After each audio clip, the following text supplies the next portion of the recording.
Operation সিঁদুরে যুদ্ধবিমান হারানোর তথ্য এবার পরোক্ষভাবে স্বীকার করে নিল ভারতও। যুদ্ধ পরবর্তী এক সংবাদ সম্মেলনে এই নিয়ে করা প্রশ্নের জবাবে ভারতীয় বিমান বাহিনী জানায়, ক্ষয়ক্ষতি যুদ্ধেরই অংশ। আর এই স্বীকারোক্তি যে কয়েক বছর ধরেই মোদী সরকারের আঞ্চলিক আধিপত্যকে গুঁড়িয়ে দিয়েছে তা নিয়ে আর কোনো সন্দেহই থাকল না। মার্কিন প্রেসিডেন্ট ট্রাম্পের মধ্যস্থতায় ভারত পাকিস্তান যুদ্ধবিরতি হয় শনিবার। এর পরের দিনই ভারতীয় বিমান বাহিনীর সংবাদ ব্রিফিংয়ে যুদ্ধবিমান হারানোর ব্যাপারে প্রশ্ন তোলা হয়। তবে রাফাল হারানোর খবর এবার আর অস্বীকার করেনি ভারতীয় বাহিনী। সোজাসুজি স্বীকার না করে নিলেও বাহিনীটি জানায়, ক্ষয়ক্ষতি যুদ্ধেরই অংশ। ভারতীয় বিমান বাহিনীর সব পাইলট সুস্থভাবে ঘরে ফিরেছে বলেও জানানো হয়।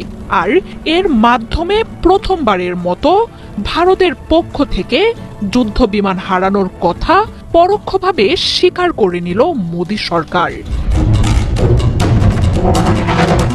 এখনো কমব্যাট পরিস্থিতি থাকায় শত্রুপক্ষকে কোনো বাড়তি সুযোগ না দিতে ক্ষয়ক্ষতির বিস্তারিত প্রকাশ না করার কথা জানায় ভারতীয় বিমান বাহিনী।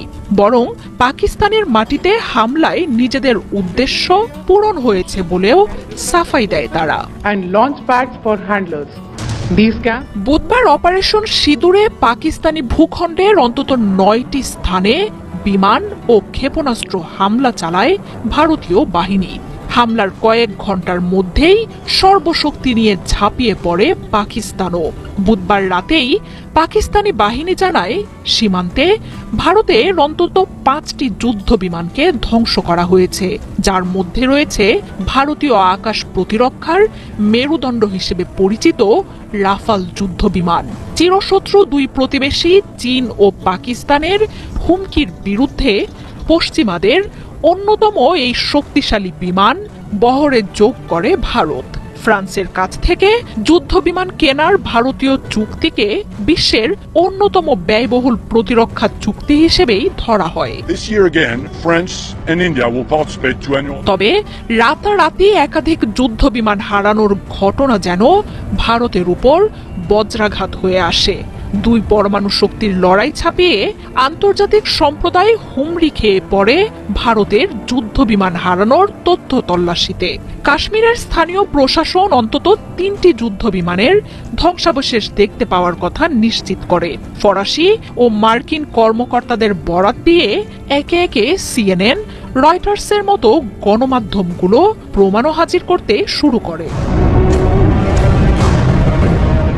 পাকিস্তান বলছে, ভারতের বিমান ধ্বংস করার জন্য তাদের সীমান্ত পাড়ি দিতে হয়নি, বরং নিজ দেশের মাটিতে থেকে হামলার মাধ্যমেই ভারতের বিমানকে ভূপাতিত করেছে তারা।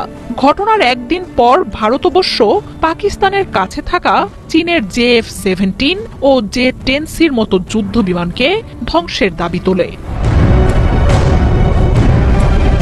পাকিস্তানের হামলার মুখে ভারতের ঠুনকো আকাশ প্রতিরক্ষার এমন চিত্র নরেন্দ্র মোদীর সরকারের জন্য ভয়াবহ চাপ নিয়ে আসতে পারে। বিলিয়ন বিলিয়ন ডলার খরচ করে প্রতিরক্ষার যে আওয়াজ মোদী প্রশাসন তুলেছিল, তা এক রাতের হামলায় এমন ধসে পড়া ভারতের আঞ্চলিক আধিপত্যকে চূড়ান্ত হুমকির মুখে দাঁড় করিয়েছে।